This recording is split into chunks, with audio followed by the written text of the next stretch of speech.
Hello friends, स्वागत है आप सभी का आपके अपने यूट्यूब चैनल एसएस स्टडी पर। और जैसे कि आपको पता है केवीएस पीआरटी के एग्ज़ाम में रिमझिम की किताब से काफ़ी सारे क्वेश्चन बन रहे हैं।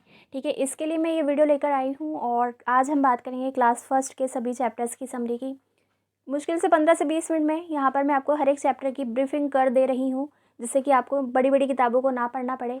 ठीक है, काफ़ी सारे जो टीचर्स होंगे उन्होंने फर्स्ट क्लास को नहीं पढ़ाया होगा, टाइम आपके पास है कम, और मुझे भी काफ़ी टाइम हो गया, मुझे मोस्टली बड़ी ही क्लास मिली है पढ़ाने के लिए। तो यहाँ पर मुझे भी ज़रूरत है कि मुझे इसको पढ़ना है, इसलिए मैं वीडियो लेकर आई हूँ। चलिए करते हैं शुरू। चैनल को कर दीजिए सब्सक्राइब, ताकि आगे भी ऐसी वीडियो आपको मिलती रहे। तो यहाँ पर आपको दिख रहा है, देखिए, फर्स्ट से लेके यहाँ पर टोटल 23 चैप्टर्स है क्लास फर्स्ट की रिमझिम की किताब में।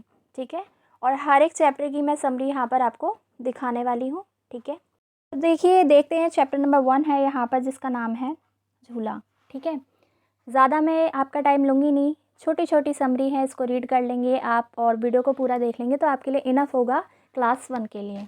ठीक है, तो प्रस्तुत कविता झूला में कवि ने एक बच्चे की कोमल भावनाओं को व्यक्त किया है। इस कविता में एक बच्चा अपनी माँ से झूले की मांग कर रहा है। बच्चा अपनी माँ से कहता है वह उसके लिए एक झूला लगवा दे। बच्चा कहता है कि मैं इस पर झूलूंगा, झूले पर बैठकर और ऊपर बढ़कर आसमान को छू लूँगा। ठीक है, हर बच्चे का नेचर ऐसा होता है कि उसको झूला पसंद होता है। तो इस कविता के अनुसार भी बच्चा क्या कर रहा है, अपनी माँ से झूले की मांग कर रहा है। ठीक है, और वो झूला झूलना चाहता है। अब आगे देखेंगे। कवि कहता है कि पेड़ पौधों की डालियाँ झूले की तरह झूल रही हैं, पत्ते पत्ते तक झूल रहे हैं। बच्चा सोचता है कि झूले पर झूलने में कितने मज़े हैं। झूले पर बैठकर झूलते हुए वह कल्पना लोक में कभी दिल्ली तो कभी कलकत्ता की सैर कर आता है। ठीक है, कल्पना तो ऐसी होती है, आप कहीं से भी कहीं पहुंच सकते हैं। तो बच्चा कल्पना करते हुए कभी दिल्ली तो कभी कलकत्ता पहुंच जाता है। इसके आगे है यहाँ पर, झूले में झूलते बच्चे को ऐसा प्रतीत हो रहा है जैसे उसके झूले के साथ साथ नीचे की धरती भी झूला झूल रही है। बच्चा झूले से और ऊपर उड़ने के लिए कहता है रिमझिम रिमझिम वर्षा हो रही है। झूले पर बैठे बच्चे के मन में आसमान पर उमड़ते घुमड़ते बादलों के दल को लूटने के विचार आ रहे हैं। ठीक है, तो ये थी छोटी सी समरी चैप्टर 1 से। चैप्टर का नाम था झूला।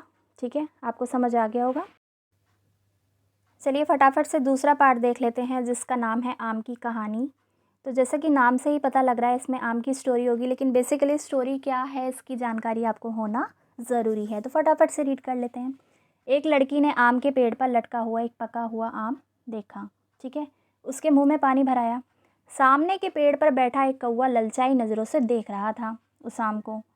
लड़की ने अपनी भाई को बुलाया और गुलेल से उस पके हुए आम को पेड़ से तोड़ने के लिए कहा। अब आपके माइंड में एक स्टोरी बन गई होगी, क्रिएट हो गई होगी कि एक लड़की है, पेड़ पर पका हुआ आम टंग रहा है और सामने एक कौवा ललचाई नज़रों से देख रहा है। ठीक है, वो लड़की अपने भाई को बुलाती है और उसका भाई गुलेल की सहायता से उस आम को तोड़ने का प्रयास करता है। तो यहाँ से देखेंगे, लड़की के भाई ने गुलेल से आम पर निशाना लगाया। आम पेड़ की डाली से नीचे गिरने लगा। तभी सामने के पेड़ पर बैठा कौवा फुर्ती से उड़ा और उसने गिरते हुए आम को अपनी चोंच में दबोच लिया। किंतु पके हुए आम को अपनी चोंच में दबाए कौवा जैसे ही आगे बढ़ा, मधुमक्खियों के एक छत्ते से जा टकराया। तो हुआ क्या, जब वो मधुमक्खी के छत्ते से टकरा गया तो कौवे की चोंच से आम छूट गया और पेड़ पर बने घोंसले में जा गिरा।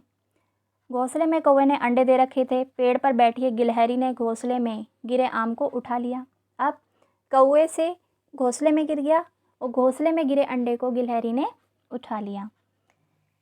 तभी घोंसले के अंडे फूट गए और उनमें से कौवे के बच्चे निकल आए और काँव काँव करके शोर मचाने लगे। ठीक है, आगे है इसमें, इस शोर के कारण गिलहरी के मुंह से आम छूटकर पेड़ के नीचे बैठकर सोते हुए आदमी की पगड़ी पर गिर गया। अब आम कहाँ पहुँचा, नीचे जो आदमी सो रहा था पेड़ के नीचे, उसकी पगड़ी पर जा गिरा। लड़की और लड़का खुश हो गए। क्यों? क्योंकि आम तो नीचे आ गया। लड़की ने उस आदमी की पगड़ी से आम उठा लिया, वह बहुत खुश थी। लड़का भी अपनी गुलेल को देखकर बहुत खुश हो रहा था। अब चलते हैं चैप्टर नंबर 3 पे। छोटी सी स्टोरी है और चैप्टर का नाम है आम की टोकरी। तो प्रस्तुत कविता आम की टोकरी में सिर पर टोकरी रखकर आम बेचती एक 6 साल की बच्ची के मनोभावों का बड़ा ही सुंदर चित्रण किया गया है। ठीक है, 6 साल की बच्ची की स्टोरी है जो कि अपने सर पे टोकरी में आम लिए बेच रही है। ठीक है। इस कविता के कवि हैं रामकृष्ण शर्मा खद्दर। याद रखना है आपको, आम की टोकरी के कवि कौन है? रामकृष्ण शर्मा खद्दर। कवि कहता है कि एक 6 साल की बच्ची टोकरी में आम रखकर बेच रही है, किंतु उनका दाम नहीं बताती। वह आम से भरी टोकरी सबको दिखाकर अपने पास बुला रही है। वह लड़की सबको आम तो दे रही है, पर अपना नाम भी नहीं बताती। तो कवि कहता है कि अब हमें उस बच्ची का नाम पूछना ही नहीं है, अब तो हमें केवल रसीले आम खाने से, चूसने से मतलब है। ठीक है, तो ये थी छोटी सी पोयम जो कि 3rd चैप्टर में है, आम की टोकरी में। कवि का नाम आप फिर से देख लीजिए, रामकृष्ण शर्मा खद्दर। चलिए चलते हैं चैप्टर नंबर 4 की तरफ, जिसका नाम है पत्ते ही पत्ते। तो इस कहानी की लेखिका है सहस्त्रबुद्धे। ठीक है, यह है कहानी मौज मस्ती का खेल खेलते बच्चे और उनकी दीदी की है। खेल प्रारंभ होता है। दीदी बच्चों से कहती है, मैं 5 तक गिनती करूँगी, तुम लोग एक एक करके गोला बनाकर बैठ जाओ। ठीक है, सर्कल में बच्चों को बैठा देती है। तो दीदी की गिनती पूरे होते ही सभी बच्चे गोला बनाकर बैठ जाते हैं। अब क्या होता है आगे? आज दीदी पत्ते लेकर आई है। पत्ते कौन से पत्ते? खेलने वाले पत्ते नहीं, पेड़ के पत्ते। ठीक है, तो बच्चों को उनके बारे में जानकारी देना चाहती है, इसलिए वो अलग अलग पेड़ों के पत्ते लेकर आई हैं। दीदी अपने साथ तरह तरह के पत्ते लेकर आई थी। कुछ पत्ते लंबे, कुछ गोल, कुछ छोटे और कुछ बड़े थे। एक पत्ता लाल, एक पीला, एक कत्थई रंग का था। आगे है, एक पत्ते पर नसें दिख रही थी और एक पत्ता कतरीला था। ठीक है, एक पत्ते का डंठल एकदम सीधा था, तो एक पत्ता झाल वाला था। तो इसमें बेसिकली क्या है, इस चैप्टर में अलग अलग पत्तों के बारे में बताया गया है कि एक पेड़ के अलग अलग पत्ते होते हैं, मतलब हर एक पेड़ के अलग अलग पत्ते होते हैं। ठीक है, बोलने में थोड़ा इधर उधर हो जाए, देखिए टाइम थोड़ा सा कम है और आपको इसका जो सार है, जो समरी है हर एक चैप्टर की आपको बतानी है, तो आप समझ कर चलेंगे। चलिए, तो बच्चों ने जब पत्तों को छूकर देखा, कोई पत्ता एक तरफ से मुलायम था तो दूसरी तरफ से खुरदुरा। कुछ पत्ते बंधनवान जैसे लग रहे थे। तो ये था चैप्टर नंबर 4, पत्ते ही पत्ते। लेखिका थी इसकी सहस्त्रबुद्धे। ठीक है, अब आते हैं अगले चैप्टर पे, जो है पकौड़ी, चैप्टर नंबर 5। तो प्रस्तुत कविता है ये, और इस कविता के रचयिता हैं सर्वेश्वर दयाल सक्सेना। ठीक है, ये तो बहुत प्रसिद्ध हैं। इस कविता में कवि ने गर्मा गर्म पकौड़ी के तलने से लेकर उसे मुंह में जाने तक का वर्णन बड़े ही रोचक शब्दों में किया है। चलिए इसको मिटा देते हैं ताकि आप आसानी से पढ़ पाएँ। तो जब पकौड़ी को तेल में छाना जाता है तो ऐसा लगता है कि वह तेल में छुन छुन करके नाच रही हो। तली पकौड़ी प्लेट में आने पर शर्माई सी लगती है। ये कल्पना है, कवि की कल्पना है, ऐसा नहीं होता कि कोई पकौड़ी शर्मा रही है। ठीक है, चलिए आगे बढ़ेंगे फटाफट से। दौड़ती हुई पकौड़ी हाथ से उछलकर सीधे पेट तक जा पहुंचती है। कवि कहता है, पेट में जाकर पकौड़ी घबरा सी जाती है। कवि के मन को पकौड़ी खूब भाती है। तो याद रखिएगा, पकौड़ी जो चैप्टर है, चैप्टर नंबर 5 है, और इसके कवि हैं Sarveshwar Dayal Saxena. Next chapter, chapter number 6, छुक छुक गाड़ी। इस कविता के रचयिता हैं सुधीर जी।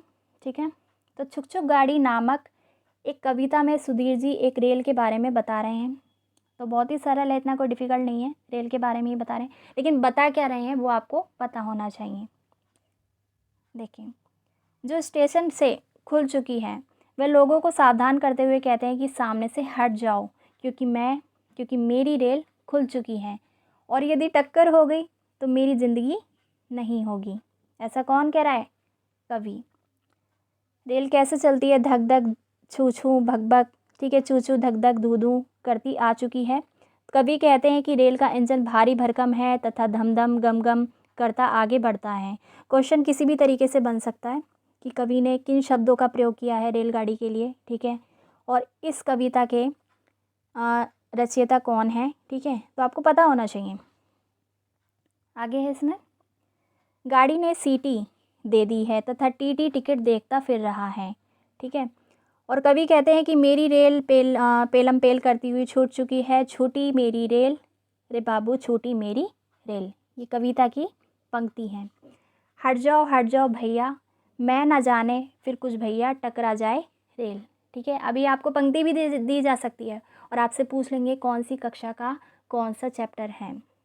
चलिए, चलते हैं 7 चैप्टर की तरफ, जो कि है रसोई घर। और इसमें आपको क्या बता रखा है, रसोई घर मधुपंत द्वारा लिखित एक रोचक कविता है। इस कविता के माध्यम से कवित्री बड़े ही रोचक शब्दों में रसोई घर की चीज़ों का वर्णन कर रही है।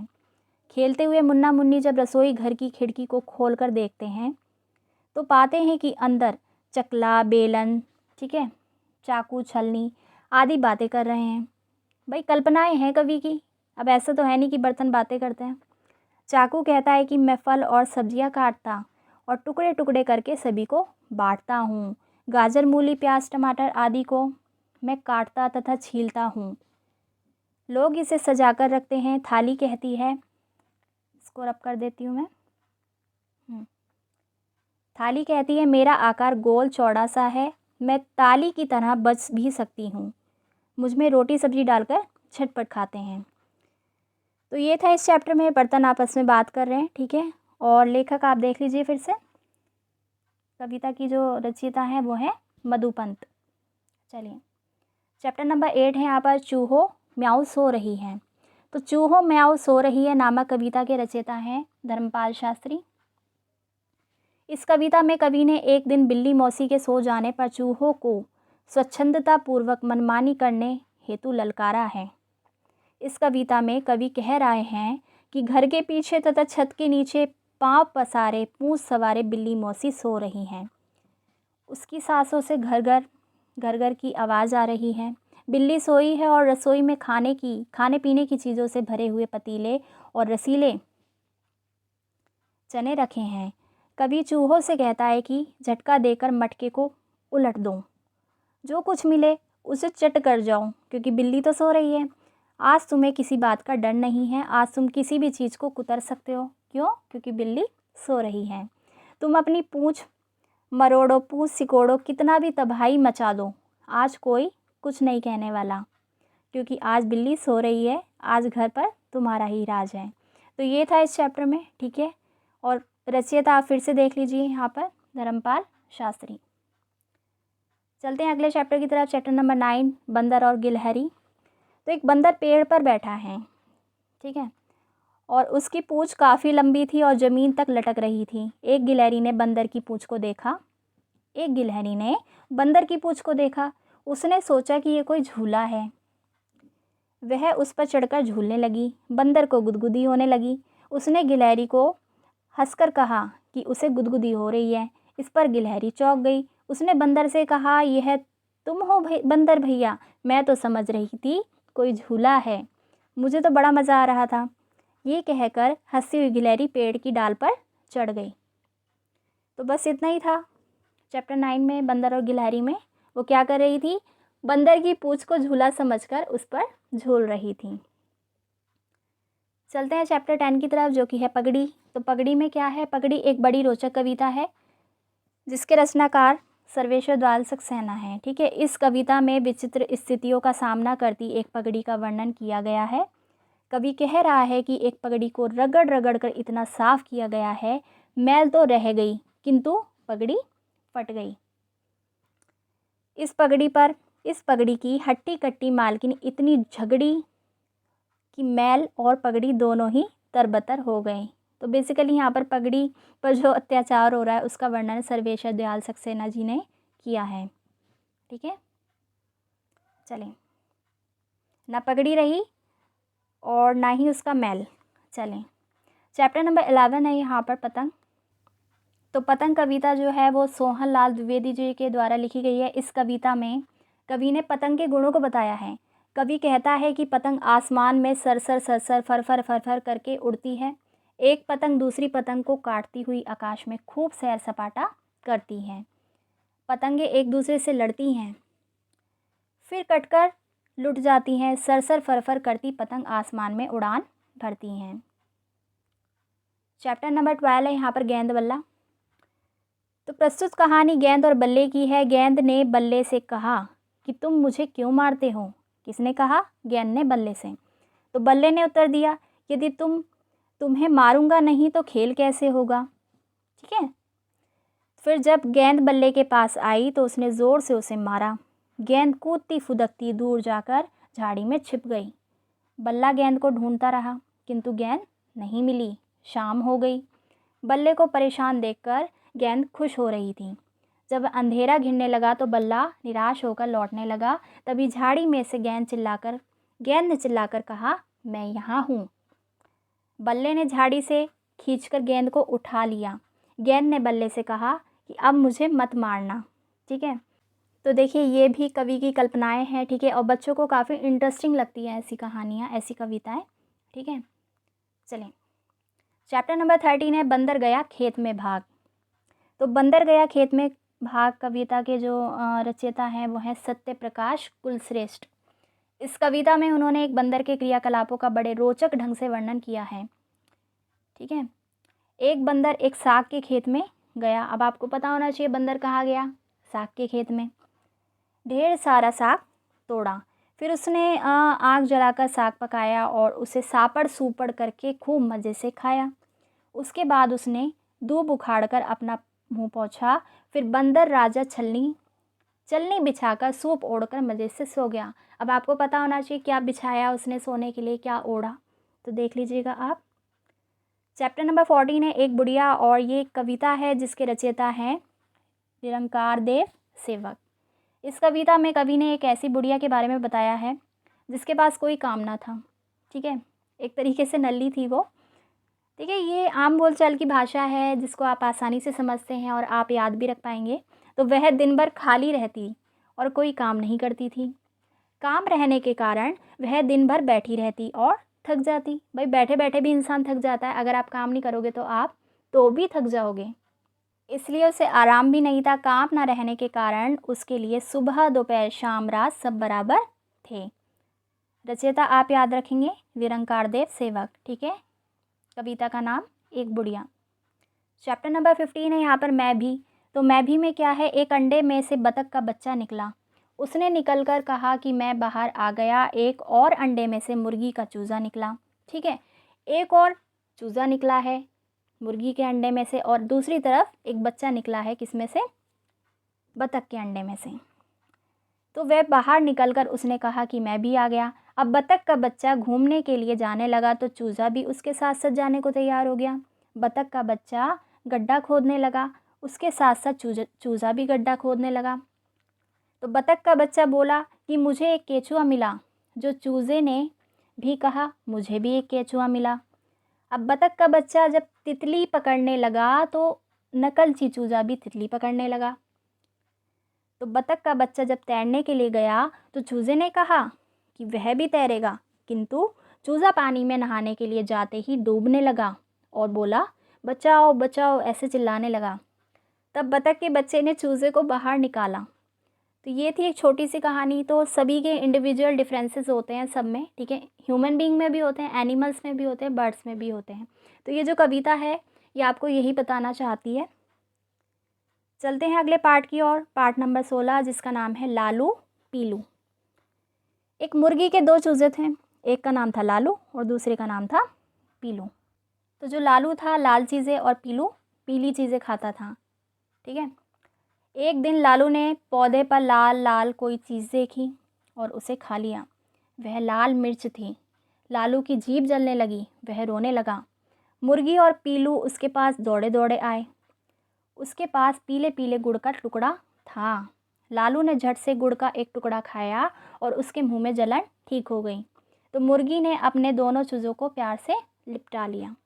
तो यहाँ पर आपको बेसिकली क्या बताया गया है कि भाई खाने की जो चीज़ें होती हैं उनका अलग अलग टेस्ट होता है। और चैप्टर नंबर 16 का नाम था लालू और पीलू। दोनों कौन थे, मुर्गी के बच्चे। नेक्स्ट चैप्टर है चैप्टर नंबर 17 चकई के चकदुम। इस कविता के रचयिता है रमेश तैलंग।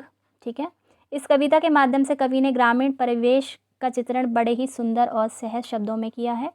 कवि बच्चों से कहता है कि आओ हम तुम मिलकर गांव में बनी झोपड़ी में साथ साथ रहें।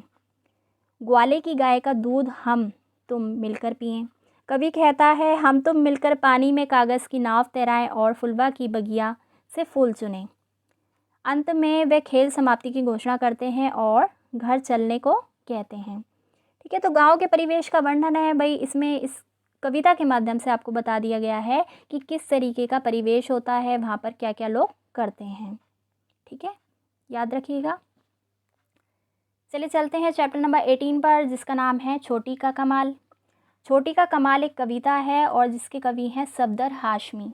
इस कविता में उन्होंने एक मोटे लड़के और एक पतली लड़की का बड़े ही चुटीले शब्दों में वर्णन किया है। कवि कहता है कि समर सिंह नामक एक लड़का, कौन? समर सिंह नामक एक लड़का अपने मोटापे पर बहुत घमंड करता था। वह छोटी नामक एक दुबली पतली लड़की को है की दृष्टि से देखता था। ठीक है, वह अपने को आलू भरा पराठा और छोटी को पतली रोटी कहता था। खुद को कहता था आलू का पराठा और छोटी सी जो लड़की थी उसको कहता था पतली रोटी। वह अपने को लंबा, मोटा, तगड़ा और मोटा पटसन का रस्सा समझता था, जबकि छोटी दुबली पतली लड़की को छोटी कच्ची सुतली।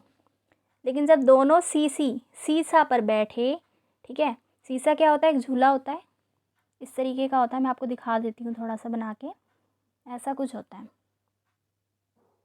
ठीक है, एक यहाँ पर बैठता है एक जना और एक यहाँ पर, तो ये कभी ऊपर जाता है कभी नीचे जाता है। अब आपको समझ आ गया होगा कि सीसा क्या होता है। तो लेकिन जब दोनों सीसा पर बैठे तो समर सिंह के होश ठिकाने आ गए, यानी मोटे वाले लड़के के होश ठिकाने आ गए। हल्की होने के कारण छोटी झूले के दूसरे हिस्से में चोटी पर पहुंच गई। चोटी यानी ऊंचाई पर पहुंच गई। हल्की चीज़ ऊपर उठ जाती है और भारी चीज़ नीचे रहती है। और समर सिंह भारी होने के कारण झूले के दूसरे छोर पर नीचे रह गया, तो समर सिंह की अकड़ दूर हो गई। ठीक है, तो ये था छोटी का कमाल। और अगले चैप्टर पे चलते हैं, जो कि है चैप्टर नंबर 19, चार चने। तो चार चने कविता है एक, इसके रचयिता है निरंकार देव सेवक। इस कविता में कवि ने बताया है कि यदि उसके पास पैसे होते तो वो क्या करता। कवि कहता है कि यदि उसके पास पैसे होते तो वह चार चने लाता।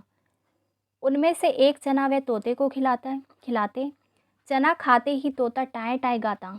ठीक है, कैसे गाता? Tie tie. और उन्हें बड़ा मज़ा आता। किसको? कवि को।